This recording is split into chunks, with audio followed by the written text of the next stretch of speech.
The silk of Elisa's dress felt like a cage. It was the prettiest thing she had ever owned, a pale blue river of fabric whispering against her skin, but tonight it felt tight and strange. Her mother had fussed for hours, pinning her hair and telling her to smile, to be sweet, to be the perfect picture of a lady. But they wouldn't tell her why. They only said a very important man had requested a meeting, and that her family's future depended on her being charming. Elise felt like a prize lamb being led to a secret altar. The meeting place was not a stuffy parlor, but a walled garden hidden behind their family villa. Twilight was painting the sky in shades of purple and orange, and the air was thick with the smell of jasmine and wet earth. Fireflies, like tiny, captured stars, blinked in and out of the darkening bushes. It was magical, and that made the whole thing even more terrifying. Why such a beautiful place for something that felt so scary? She stood by a marble fountain, its gentle splash the only sound, and waited. Her heart was a frantic bird beating against her ribs. She twisted her hands together, wishing she were back in her room with her books, in a world where stories were safe and men were not mysterious or dangerous. Then the atmosphere changed. It wasn't a sound she heard first, but a feeling. A shift in the air, a new kind of silence that fell over the garden. The hair on her arms stood up. She turned slowly, her breath catching in her throat. A man emerged from the shadows between two cypress trees. He was not merely tall, he seemed to draw all the space in the garden toward him. He was dressed in a simple, dark suit that did nothing to hide the powerful width of his shoulders. This was Julian. He moved with a quiet, confident grace that spoke of absolute control, like a predator who knew every inch of his territory. He stopped a few feet from her, and his eyes found hers in the dim light. They were the color of a stormy sea, dark and intense, and they didn't blink. They simply took her in, studying every detail of her face, her dress, her nervously clasped hands. It was the most direct look she had ever received, and it felt like he could see past the silk and the carefully pinned hair, straight into the scared, young woman underneath. A shiver, cold and hot at the same time, raced down her spine. He didn't smile. His face was all sharp angles and quiet strength, a face that held 1,000 secrets and wasn't planning on sharing any of them. He was nothing like the boys from the village who would blush and stammer around her. This man was a fortress, and his gaze was a physical weight. Elise. He said her name. Just one word, but his voice was a low, deep rumble that vibrated right through her, settling in the pit of her stomach. It was a voice used to giving orders, a voice that expected to be obeyed. She could only manage a small, shaky nod. "I am Julian," he said, his tone flat, factual. He didn't move closer, but he didn't need to. His presence filled the entire garden. "I assume your family explained the situation." "They said you were important," Elise whispered, her own voice sounding terribly young and fragile. A ghost of something, not a smile, but a flicker of understanding, crossed his features. "Important is one word for it." He finally took a step forward, and Elise had to fight the instinct to step back. He was close enough now that she could smell the faint, clean scent of his soap, mixed with something else, something wild and masculine like sandalwood. "They likely did not tell you the whole truth. Our lives will not be normal. There will be shadows. There will be danger." Elise's eyes widened. Danger? The word hung in the air, real and sharp. "I am not a gentle man," Julian continued, his stormy eyes locked on hers, refusing to let her look away from the truth. "My world is not made of garden parties and soft words. It is made of strength and silence and iron will." Her heart hammered. This was a mistake. This was a nightmare. She wanted to run. But his next word stopped her. "But," he said, and that single word held a strange, new weight. "I protect what is mine. With my life. With everything that I am. If you walk this path with me, you will be the most protected person in this city. No one will ever harm you. No one will ever frighten you again." The promise was fierce, absolute. It wasn't a sweet poem or a flowery compliment. It was a vow, carved from stone and sealed with fire. It was the most terrifying and the most thrilling thing anyone had ever said to her. The fear in her chest began to mix with a wild, curious spark. He watched the conflict play out on her face. He saw the fear, but he also saw the dawning curiosity. Slowly, almost impossibly slowly, he lifted his hand. In it, she hadn't even noticed, he held a single rose. It was a deep, blood-red velvet, perfect and unfurling. It was a shock of vibrant color in the twilight, a thing of breathtaking beauty presented by a man who dealt in darkness. He didn't hand it to her. He simply held it out, his eyes asking a silent question. Elisa's breath hitched. This was the moment. She could turn and flee back to her safe, boring life. Or she could reach out and touch the thorny, beautiful, dangerous thing he was offering. Hesitantly, her fingers trembling, she reached out. Instead of giving her the stem, his other hand came up. His fingers, strong and warm, brushed against hers as he took her hand. The contact was electric. It was a jolt of pure lightning that shot up her arm, making her gasp softly. His skin was rough, a working man's hand, a warrior's hand, and it enveloped hers completely. He turned her palm upward and placed the rose gently in its center. The petals were soft as a whisper against her skin, but the thorns on the stem were sharp and threatening. His fingers lingered for a moment, holding her hand captive with a touch that was surprisingly not harsh, but possessive. His eyes darkened, and for a fleeting second, she saw something raw and intense in their depths, a hunger, a need, a loneliness that mirrored her own. 13 inches, he murmured, his voice so low it was almost part of the night breeze. Elise blinked, confused. What? He didn't explain. He simply gave her hand one last, searing squeeze and then released it. The warmth of his touch remained, branding her skin. Think about it, Elise, he said. Then, he turned and walked away, melting back into the shadows from which he came as silently as he had arrived. She was left alone by the fountain, the cool marble at her back, the frantic beat of her heart in her ears, and the perfect, thorny rose in her hand. The garden felt empty and cold without his overwhelming presence. She lifted the flower to her nose, its scent rich and intoxicating. 13 inches? The mysterious words echoed in her mind. What did it mean? Was it a threat? A promise? A piece of a puzzle she didn't understand?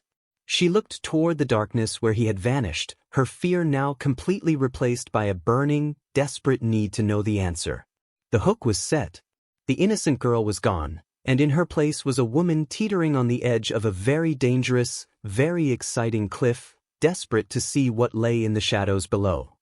The wedding was not in a grand church, but in a small, sun-dappled chapel deep in the countryside, with only a priest and 2 of Julian's most trusted men as witnesses. Elise wore a simple, elegant dress of cream-colored silk, and Julian's eyes, darker and more intense than ever, never left her face as they exchanged their vows. His voice was steady and sure when he said, "I do," and when he slipped a heavy, antique gold band onto her finger, it felt less like a piece of jewelry and more like a permanent claim. He didn't take her to a bustling city or a crowded resort. Instead, a long, quiet car ride brought them to a hidden house nestled on the edge of a vast, glassy lake. The world here was painted in watercolors, soft greens, hazy blue skies, and the gentle lapping of waves against a wooden dock. It was a sanctuary, a world away from the shadows he had warned her about. This, she understood, was a part of him he showed to no one else. For the first few days, they existed in a quiet, careful dance. Julian was often on the phone in his study, his voice a low, commanding murmur, but the moment he stepped out to find her, his entire demeanor would shift. The harsh lines of his face would soften just a little. He would ask her about the book she was reading, or if she liked the food his private chef had prepared. He was trying, she realized with a jolt. This powerful, dangerous man was trying to be gentle for her. One afternoon, he found her sitting on the end of the dock, her bare feet skimming the cool surface of the water. Without a word, he sat beside her, close enough that his arm brushed against hers. The simple contact sent a thrill through her, so much more potent than the fear she had felt in the garden. "Are you happy here, Elise?" he asked, his gaze on the distant mountains. She looked at his profile, at the strong line of his jaw and the way the sun caught the hints of gold in his brown hair. "I am not unhappy," she said carefully, truthfully. It's peaceful. But I feel like I'm living with a stranger. He turned his head, his stormy eyes capturing hers. What do you want to know? The rose, she whispered, her courage surprising her. What did you mean? 13 inches. A slow, real smile, the first genuine one she had ever seen from him, touched his lips, transforming his entire face. It was a breathtaking sight. I wondered when you would ask. That evening, after a quiet dinner on the terrace, he led her into the garden behind the house. Night-blooming flowers filled the air with a sweet, heavy perfume. He guided her to a stone bench, and they sat, his large, warm hand enveloping hers. His touch was becoming familiar, a source of warmth she was starting to crave. The first time I saw you, he began, his voice a low rumble in the darkness, you were in your family's garden, before our meeting. You were talking to a butterfly that had landed on your finger. You were smiling, so free and full of light. I knew in that moment, my world of shadows would either destroy that light, or I would have to move heaven and earth to protect it. Elise's breath caught. He had been watching her. My warning in the garden was real, he continued, his thumb stroking slow, hypnotic circles on the back of her hand. I'm not a safe man. My love is not a quiet stream, Elise. It is a storm. It is loud and it is powerful and it will be overwhelming. It will demand everything. He turned to fully face her, his expression so open and raw it made her heart ache. But it is also loyal.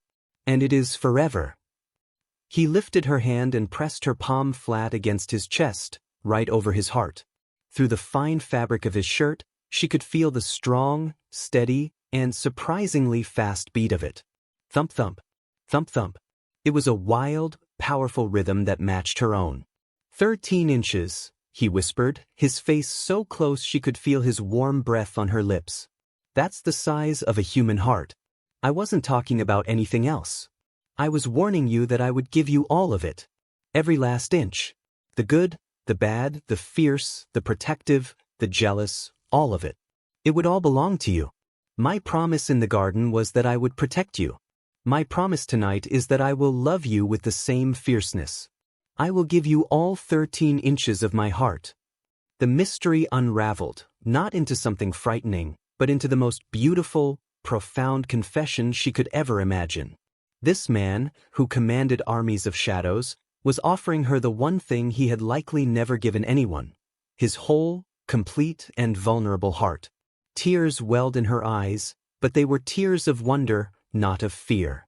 The last of her walls crumbled into dust. She saw him now, not just the mafia boss, but the man.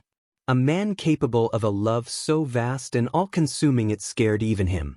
Julian, she breathed, her voice trembling with emotion.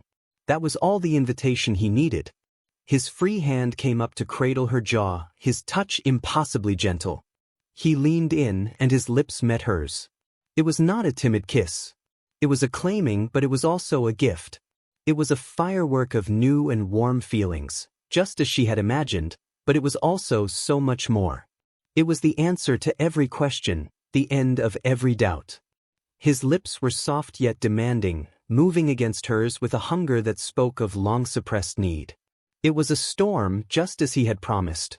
A beautiful, exhilarating storm that swept her away. She kissed him back, her hands moving to his shoulders, feeling the solid, powerful muscle beneath her fingers. She was no longer an innocent girl in a silk dress. She was a woman being kissed by her husband, and it felt like coming home. When they finally broke apart, both were breathless. He rested his forehead against hers, his eyes closed, as if the feeling was too much to bear. It's yours, he murmured, his voice thick with emotion. It has been since I saw you with that butterfly. It will be until my last breath. Elise smiled, a true, radiant smile that lit up her whole face. She curled her fingers into the fabric of his shirt, holding on to him, anchoring herself to this man and this moment. Then I will take it, she whispered back. All 13 inches. And I will keep it safe forever. In the quiet of the lakeside garden, under a blanket of a million stars, their connection was sealed. It was no longer an arrangement. It was a bond, deep and special and unbreakable, forged in shadow, but destined to shine in the light. The storm had arrived, and she was no longer afraid to get swept away. The hidden house by the lake was no longer just a sanctuary, it was a home, filled with a new, vibrant energy. The quiet understanding that had blossomed between Julian and Elise now grew into a love as deep and constant as the lake itself. The world of shadows still existed, a truth Julian never hid, but it now existed outside their gates. Inside, there was only light. Elise was transformed. The nervous young woman who had trembled in a garden was gone, replaced by a confident, radiant wife. She no longer jumped at the sound of Julian's heavy footsteps in the hallway. Instead, a smile would touch her lips, and a warm, eager anticipation would flutter in her chest. She learned the rhythm of his days, the way he would return from his mysterious work, his shoulders tense, his eyes holding the ghost of the outside world's harshness. But she also learned the power she held. The moment his eyes found her, whether she was reading by the grand fireplace or arranging flowers in a vase, the transformation was instant. The ice in his gaze would melt, the hard line of his jaw would relax, and a look of pure, unguarded devotion would sweep across his face. It was a look he reserved only for her. For Elise, he was not the fearsome boss. He was simply Julian, her husband. Their evenings became a sacred ritual. After dinner, they would walk along the water's edge, his strong fingers laced perfectly with hers. They talked of everything and nothing, of childhood memories, of dreams for a future that felt, for the first time, truly theirs. He told her stories of his youth, careful tales that hinted at a past that had forged him into the man he was, and she listened, her heart aching for the boy he had been while loving the man he had become. The chemistry between them was a living thing, a constant, humming energy that filled the spaces between their words. It was in the way his hand would find the small of her back, guiding her through a doorway, his touch possessive and tender. It was in the long, lingering looks they shared across a room, a silent conversation of promise and desire that made her breath catch. It was in the way he would sometimes just watch her, his eyes dark with a warmth that had nothing to do with anger and everything to do with a love so profound it was almost frightening. One stormy night, thunder rumbled in the distance, and the rain lashed against the windows of their bedroom. Elise stood by the glass, wrapped in a silk robe, watching the lightning fork across the sky. She felt him before she saw him, his presence a comforting warmth at her back. His arms slid around her waist, pulling her gently against the solid, secure wall of his chest. He rested his chin on top of her head, and they stood in silence, watching the storm together. "It doesn't scare you?" he murmured into her hair, his voice a soft vibration against her. She leaned back into his embrace, feeling utterly safe. "How could it?" she whispered. "I'm in the eye of my own storm. It's the safest place to be." He turned her in his arms then, his hands coming up to cradle her face. The look in his eyes was one of awe, as if he still couldn't believe she was his.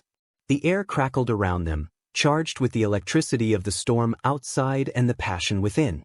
"Do you have any idea," he began, his voice husky, "what you do to me? I spend my days in a world of concrete and lies, and all I can think about is coming home to your light. You're my peace, sis. You are the only thing that is real." He didn't wait for her answer. He lowered his head and captured her lips in a kiss that was different from the first. That one had been a question and an answer. This one was a vow, renewed. It was deep and slow and tasted of a forever they were only just beginning. It was a kiss that spoke of a shared life, of a passion that would never cool, of a bond that grew stronger with every passing moment. His hands slid from her face, down her back, pulling her even closer until there was no space left between them. The world outside, with its thunder and danger, ceased to exist. There was only his mouth on hers, his heart beating against her chest, and the unshakable knowledge that this was where she belonged. Later, as they lay tangled together in the soft sheets, the storm had passed, leaving a quiet, cleansed world in its wake. Moonlight streamed through the window, painting silver stripes across their bed. Elise had her head pillowed on his chest, her hand resting right over his heart, feeling its steady, powerful rhythm, thump thump, thump thump, the 13 inches that belonged entirely to her. Julian's fingers traced lazy patterns on her bare shoulder. He was quiet for a long time, but the silence was comfortable, filled with the language of their love. "Elise," he finally whispered, his voice rough with emotion in the dark. She lifted her head to look at him.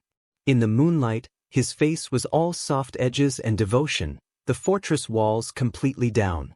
"You didn't just get my heart," he said, his stormy eyes holding hers with an intensity that stole her breath. "You captured my soul." "This," he gestured between them, to the bed, to the life they were building, "is not for a year or 10. This is for forever." Tears of pure, unadulterated joy filled her eyes. She leaned up and kissed him, a soft, sealing kiss. "Forever," she echoed against his lips.